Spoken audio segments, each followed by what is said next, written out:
जय श्री कृष्ण, राधे कृष्ण। ओम नमो भगवते वासुदेवाय। चौथे स्कंद के 8वें अध्याय के प्रथम 5 श्लोकों में अधर्म के वंशजों का उल्लेख है। यह श्लोक महत्व के हैं। पुण्य न कर सको तो कोई बात नहीं, किंतु पाप तो कभी मत करो। अधर्म की पत्नी का नाम है मृषा देवी। मिथ्या भाषण, झूठा भाषण करने का बुरा स्वभाव, उसी में से दंभ का जन्म हुआ। लोग वैष्णव तो कहलाना चाहते हैं, किंतु सच्चा वैष्णव होने की इच्छा कोई नहीं रखता। दंभ, घमंड का पुत्र लोभ, और लोभ का पुत्र है क्रोध। क्रोध की पुत्री द्रुप्ति अर्थात कर्कशवाणी है। महाभारत के युद्ध के और रामायण के करुण प्रसंगों के मूल इस कर्कशवाणी में ही है। पैर फिसलने से जब दुर्योधन गिर पड़ा तो भीम ने कहा, अंधस्य पुत्र अंध, अर्थात अंधे का पुत्र अंधा है। दुर्योधन ने इन शब्दों से लज्जा और अपमान का अनुभव किया और परिणामतः महाभारत का दारुण युद्ध छिड़ गया। सीता जी ने वन में लक्ष्मण को कर्कशवाणी से पत्सरना की तो उनको इच्छा न होते हुए भी मारीच राक्षस के छल भरे शब्दों का पीछा करना पड़ा। लक्ष्मण की अनुपस्थिति में रावण सीता को उठा ले गया और रामायण का आरंभ हुआ। अतः कर्कशवाणी का प्रयोग कभी मत करो। मात्र इस दुर्गुण से बच पाओगे तो भी बहुत कुछ हो सकेगा। कर्कशवाणी से कली उत्पन्न होता है। कली कला का ही रूप है। भागवत का उद्देश्य है इंद्रियों को हरि रस में डुबो रखना। नामदेव दर्जी का, गोरा कुम्हार का, सेना नाई का काम करते थे। उन्होंने अपने अपने काम धंधों से ज्ञान पाया और व्यवहार शुद्धि के कारण उनका बेड़ा पार हो गया। अब अर्थ प्रकरण का आरंभ होता है। शांति संपत्ति में नहीं, किंतु संयम, सदाचार और अच्छे संस्कारों से प्राप्त होती है। संपत्ति से विकार वासनाएं बढ़ती हैं। अतः धर्म का प्रकरण पहले आता है और अर्थ का बाद में। अब ध्रुव जी का आख्यान आ रहा है। उत्तनपाद की कथा जीव मात्र की कथा है। मैत्रेय जी ने मनु महाराज की 3 कन्याओं के वंश का वर्णन किया। मनु महाराज के 2 पुत्र थे, प्रियवत्र और उत्तनपाद। उनकी कथा का वर्णन है। उत्तनपाद की 2 पत्नियां हैं, सुरुचि और सुनीति। सुरुचि के पुत्र का नाम था उत्तम और सुनीति के पुत्र का नाम था ध्रुव। जीव मात्र उत्तनपाद है। माता के गर्भ में रहने वाले सभी जीव उत्तनपाद है। जन्म के पहले सिर और फिर पांव भार में आते हैं। जिनके पैर पहले ऊपर हो और फिर नीचे हो गए हों, वही उत्तनपाद है। जिसके पांव ऊपर और नीचे हो, वह उत्तनपाद है। जन्म के समय सभी की ऐसी ही दशा होती है। जीव मात्र की 2 पत्नियां होती हैं, सुरुचि और सुनीति। मनुष्य मात्र को सुरुचि ही प्रिय लगती है। इंद्रियां जो भी मांगे उन विषयों का उपयोग करने की इच्छा ही सुरुचि है। सुरुचि का अर्थ है वासना।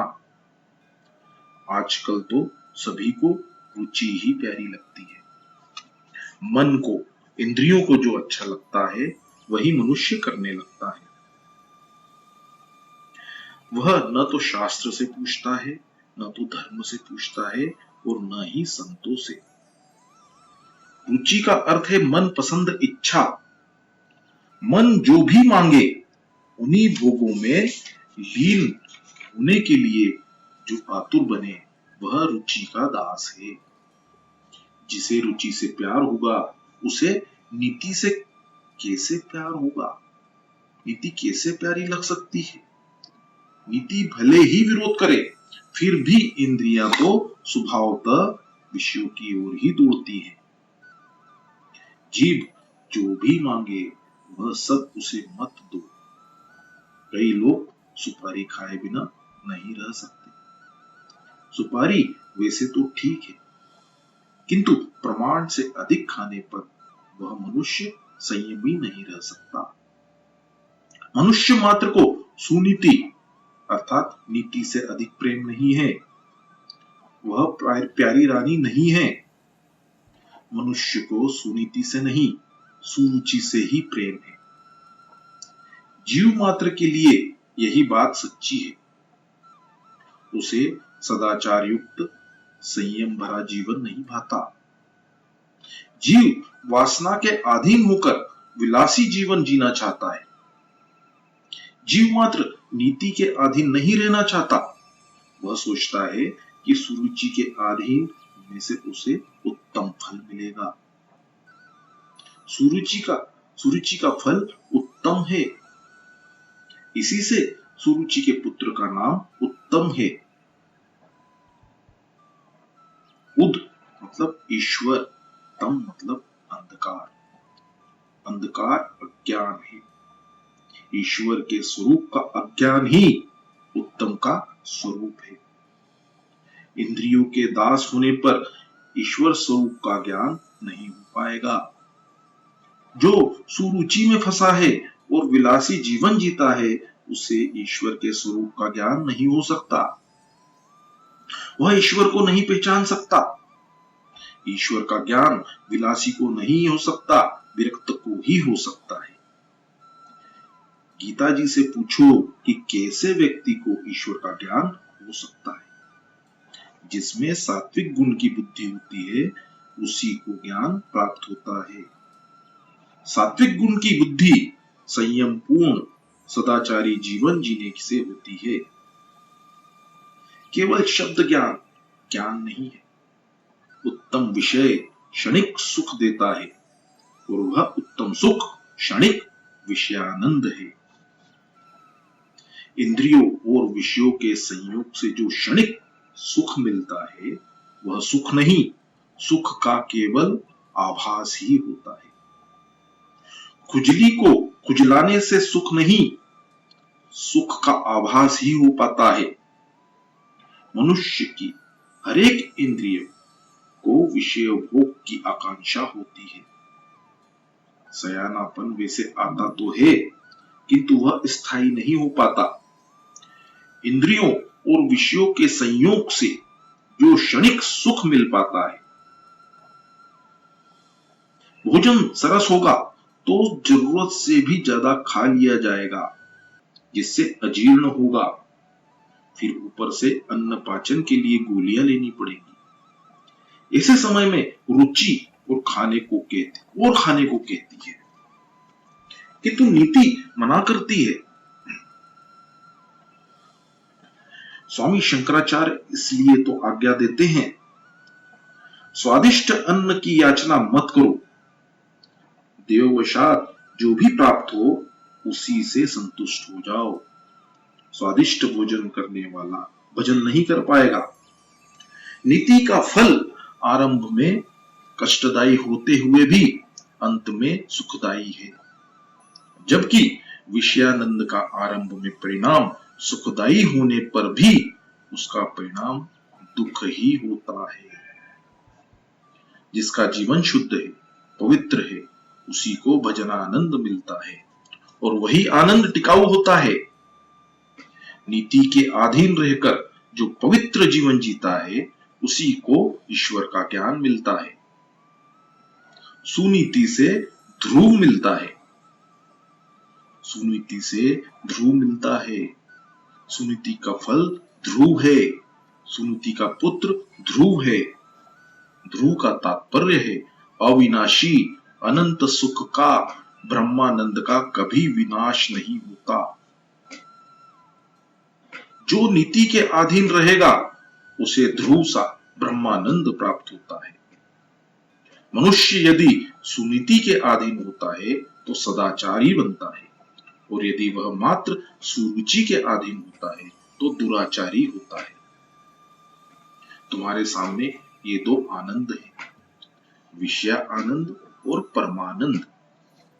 तुम किसे पसंद करोगे? भजनानंद ही पसंद करने योग्य है। पहला आनंद क्षणिक सुख देता है और उसका परिणाम दुखद होता है। दूसरा आनंद शुरू में तो कष्टदायी है किंतु अंत में सुखदायी है। दो मित्र यात्रा करने चले। एक की आदत ही ऐसी थी कि पलंग तकिए के बिना उसे नींद नहीं आती थी।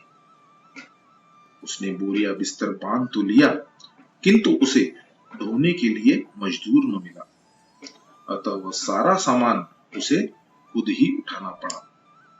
रास्ते में एक सज्जन मिले। इस महाशय की दशा देखकर उससे कहा कि यह बोझ कितना कष्टदायी है, इसके बिना ही यात्रा क्यों नहीं करते?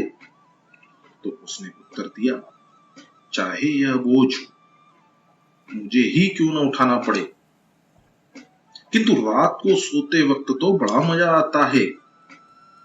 रात्रि के आनंद के लिए सारा दिन वह बोझ उठाए फिरता रहा, फिर रात को कैसा आनंद आता हो। यह कथा किसी और की नहीं, अपनी ही है। जीवात्मा यात्रा करने निकला है। क्षणिक सुख के लिए मनुष्य सारा दिन गधे की भांति मेहनत करता है, सारा दिन दुख का पर्वत सिर पर लेकर चलता रहता है। क्षणिक सुख के लिए कितनी चिंता और कितना कष्ट सहता है वो। विषय युक्त सुख क्षणिक ही नहीं तुच्छ भी है। ध्रुव अविनाशी ब्रह्मानंद का वचनानंद स्वरूप है। जीव जब ब्रह्मानंद की ओर जाता है तो सुरुचि विघ्न उपस्थित करती रहती है। जीव और ब्रह्म का मिलन सुरुचि नहीं होने देती। जो मनुष्य सुरुचि के अधीन है, समझो वह कामाधीन भी है। उत्तनपाद राजा की दो रानियां और दो पुत्र थे।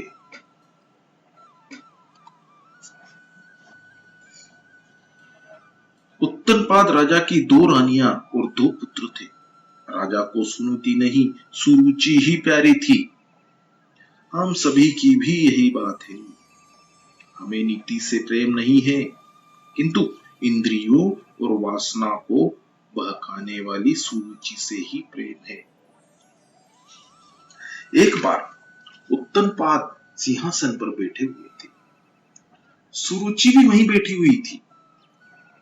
उत्तम राजा की गोद में खेल रहा था। ध्रुव ने यह देखा तो उसने सोचा कि मैं भी पिताजी के पास जाऊं तो वो मुझे गोद में उठा लेंगे। उसने दौड़ते हुए आकर पिता से अपनी गोद में बिठलाने के लिए कहा। बालक बालकृष्ण का ही स्वरूप है, उसका कभी अपमान मत करो। बड़े बड़े महात्मा भी बच्चों से खेलते थे। रामदास स्वामी जब बच्चों से खेल रहे थे तो शिष्यों ने पूछा कि यह क्या कर रहे हैं आप? तो स्वामी जी ने कहा, इन बालकों के साथ खेलने से मुझे आनंद मिलता है। बच्चे अपने मन में जो होता है वैसा ही बोलते हैं, वैसा ही करते भी हैं।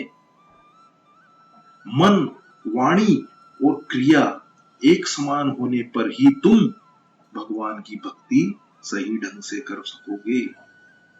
वैसी भक्ति ही तुम्हें आनंदित करेगी। बालक निर्दोष होता है, उसे कपट मत सिखाना। उन पर बचपन में अच्छे संस्कार डालो, उनसे अनुचित लाड़ मत करो। उत्तनपाद ने आनंद से ध्रुव को अपनी गोद में लेना चाहा, किंतु सुरुचि को यह बात न भाई। जीव के पास जब भी भजनानंद आता है, सुरुचि बाधा उत्पन्न करती है।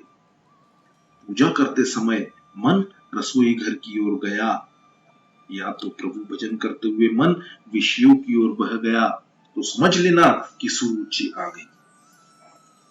ध्रुव को राजा गोद में बिठाए यह सुरुचि को पसंद नहीं था।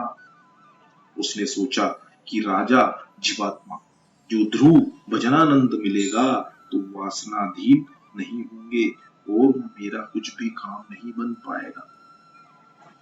सुरुचि ने राजा को ध्रुव को गोद में लेने से रोका। राजा रानी के अधीन था, वह कामांध था। उसने सोचा कि मैं ध्रुव को गोद में बिठाऊंगा तो सुरुचि नाराज होगी। चाहे कुछ भी हो, मेरी रानी नाराज नहीं होना चाहिए। जरूरत से ज्यादा स्त्री के अधीन रहना पाप है। शास्त्र तो यहां तक कहता है कि ऐसे स्त्री अधीन पुरुष को देखना भी पाप है। वह था तो राजा, किंतु रानी का तो दास ही था। अक्सर सभी की ऐसी ही दशा होती है। साहब बाहर तो अकड़कर फिरते हैं और घर की पत्नी के आगे भीगी बिल्ली बन जाते हैं। राजा ने ध्रुव की अवहेलना की और मुंह मोड़ लिया। ध्रुव जी को तो बड़ी आशा थी। उसने हाथ बढ़ाकर कहा कि मुझे गोद में बिठा लीजिए। सुरुचि ने ध्रुव कुमार से कह दिया, भाग जा यहां से। राजा की गोद में बैठने की पात्रता तुझ में नहीं है। तू राजा की अप्रिय रानी सुनीति का पुत्र है, सो तू उनकी गोद में नहीं बैठ सकता। ध्रुव जी ने पूछा, माता क्या मैं अपने पिता का पुत्र नहीं हूं?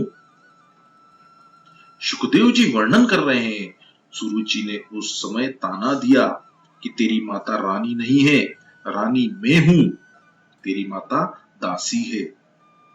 राजा की गोद में बैठने की इच्छा है तो तुझे मेरी कोख से जन्म लेना होगा।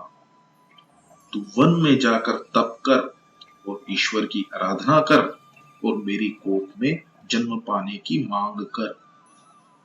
भगवान जब प्रसन्न होते हैं तो फिर तेरे घर में जन्म लेना ही क्यों मांगा जाए। किंतु सुरुचि मूर्ख थी जो इसलिए ऐसा बोल रही थी।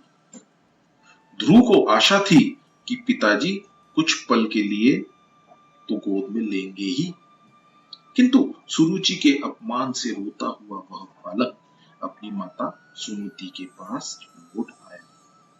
तो सुनीति ने पूछा, बेटा तू क्यों रोता है, क्या हुआ है तुझे? आगे की कथा कल कहेंगे। जय श्री कृष्ण, राधे कृष्ण, ओम नमो भगवते वासुदेव।